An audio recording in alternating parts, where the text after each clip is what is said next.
नको नको म्हणले तरी सुद्धा माय म्हणली याच. आल्यानंतर महाराज बसले. बसल्यानंतर महाराजांनी प्रसाद घेतला. पण प्रसाद घेतल्याच्या नंतर आता पहिलं परस होतं घराला आणि आता पोर्च झालंय. तेच शब्द काही बदल नाही. पोर्च फक्त इंग्लिश. पहिलं परस मध्यभाग असायचा परस.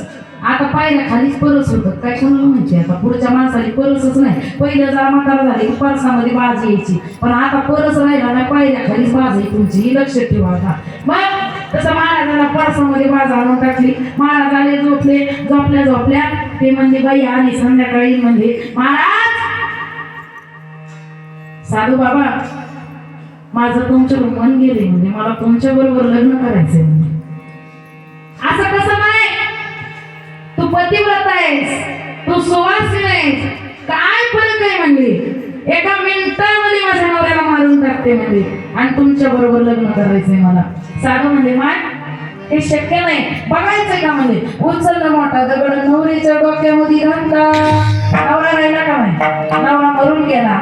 साधू म्हणला माय ज्या नवऱ्यानं तुला एवढ्या कष्टानं वाढवलं, ज्या नवऱ्यानं एवढं तुझा सांभाळ केला, ज्या नवऱ्यानं 24 तास कधी स्वतःच्या पोटाला खाल्लं नाही पण तुझ्या पोटाचा विचार केला, त्या नवरीच्या डोक्यामध्ये तू दगड टाकायला भिली नाहीस आणि आता ते आलेले माझ्या साधू बाबासारखे तू काय प्रेम करणार आहेस. आता माझं काही खरं नाही. साधूनं लुंगी धरली आणि खिडकीतून उडी मारल्याबरोबर साधू पळायला सुरू झाल्याबरोबर त्या माईनं मागून ओरडायला सुरू केलं. साधू पळाला.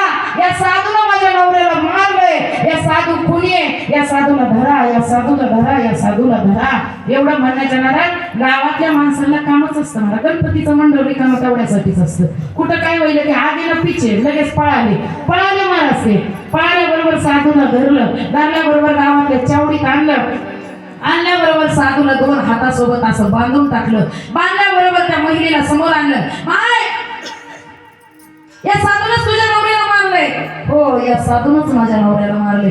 काय त्याला सजा काय द्यायची. म्हणली मला ही साधू आवडत नाही. म्हणली मला या साधूचे हात आवडतात. साधूवर माझं प्रेम नाही. म्हणले मला या साधूच्या हातावर प्रेम आहे. 2 हातामध्ये 2 तलवारी घेतल्या. साधूच्या हातात धाड दिशेने महाराज साधूचे दोन्ही हात बाजूला काढले. साधू रडू लागला, व्याकुळ झाला आणि भगवंताकडे गेला. देवा काय असं माझं पाप आहे, काय असं माझा गुन्हा आहे. देव मंदिरातला कधी बोलत नाही. गुरुकडे गेला. गुरु जवळ गेल्यानंतर गुरुला शरणांग झाला आणि गुरुला विचारलं महाराज या जन्मामध्ये कधी कुणाच्या हातचं अन्न खाल्लं नाही. त्या दिवशी माझी विपरीत बुद्धी झाली. मी तिथं थांबलो. त्या महिलेच्या हातचं खाल्लं. मला असा परिणाम व्हावा लागला. काय नेमकं कारण आहे. महाराजांनी सांगितलं 2 जन्म जरा पाठीमागे जा. 2 जन्म मागे तू साधूच होतास.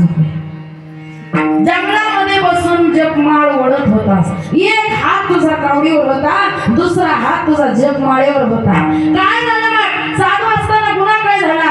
अरे कसा 2 हातामध्ये 2 तलवार घेऊन गाई आपला जीव मुठीमध्ये घेऊन धावत होती. मला काय जीव मुठीमध्ये घेऊन धावत होती. गाय कशी तरी लपून बसली आणि तेवढ्याच वेळात कसाबानं विचारलं अहो इकडे गाय गेलेली बघितली का.